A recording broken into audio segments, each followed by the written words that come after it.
Hello people who have been YouTube, this is Garrett. Welcome back to Hack Time. Whoa.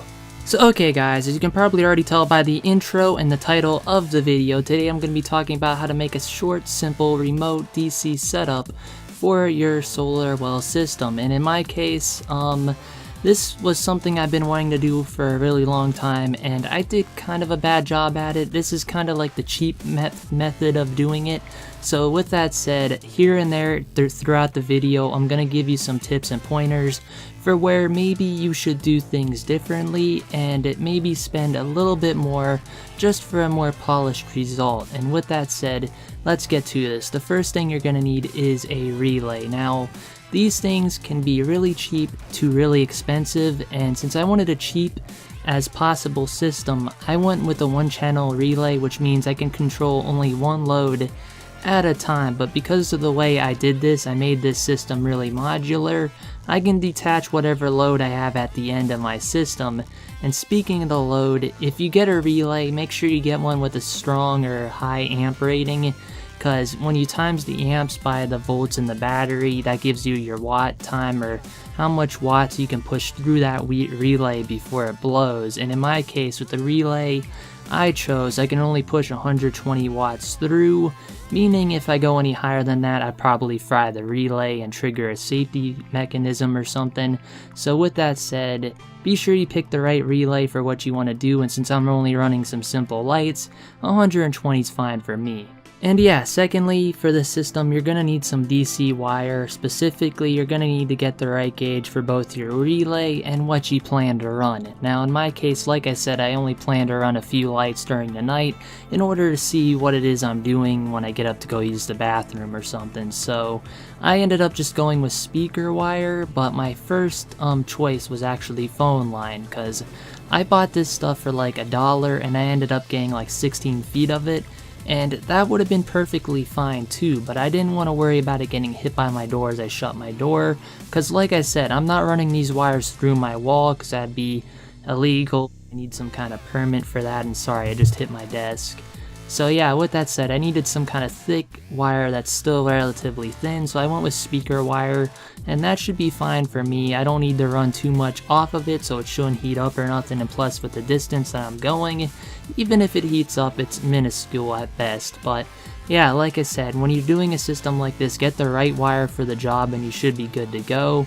And if you want to, you can use the same wire for your relay, or you can use like thin wire if you want, just to get power to that relay. And I'll get more onto this later on when I'm explaining how to wire up a relay, because it's a little bit complicated, at least for me, because the instructions were all in Chinese or something.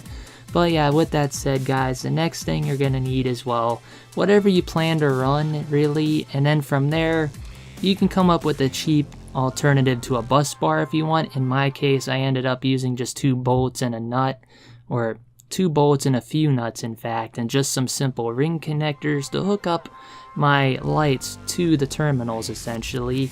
And with that said, I could have probably went a little bit better here, and I highly recommend you guys to do the same. With my setup, I just took apart 2 solar lamps, used the bases, and then stuck the bolts straight through there, and they seemed pretty stable to me. I don't think I'm going to be dropping anything metal on there anytime soon, and if I did, the relay should like pop if I'm not mistaken. It should break if there's an overcurrent, and that should save my battery.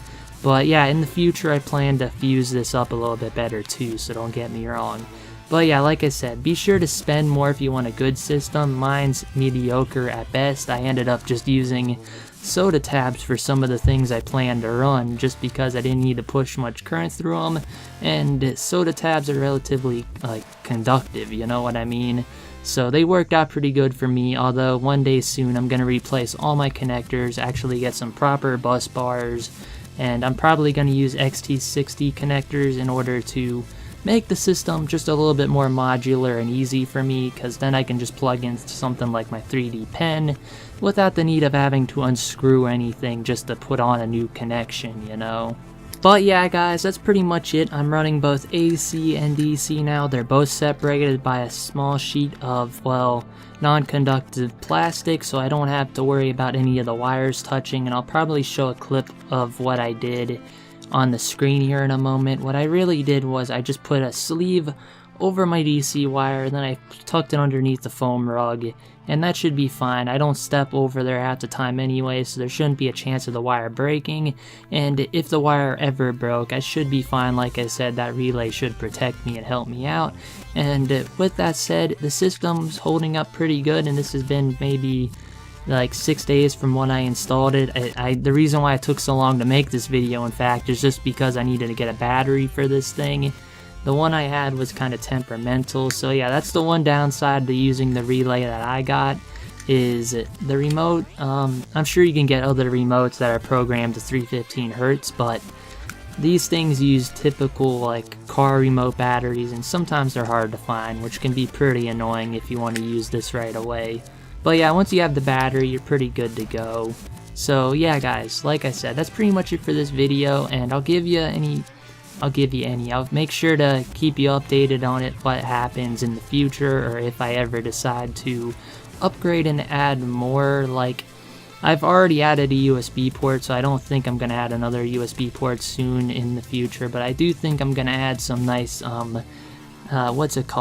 helping hands, and put some eagle eye lights to them. That way I can move them onto my desk and, you know, do some soldering videos or something, which is something I always planned on doing. And if you guys want to see that, let me know. But just know this, I'm terrible at soldering, and throughout this project I had to do a ton of soldering, which I did get better over time, I'm not gonna lie. It's kind of like using my 3D pen. But yeah, I'm gonna quit rambling now, and like I said, that's all you really need for a nice simple DC setup. And with that said, like I said, I'm gonna leave today's video off here.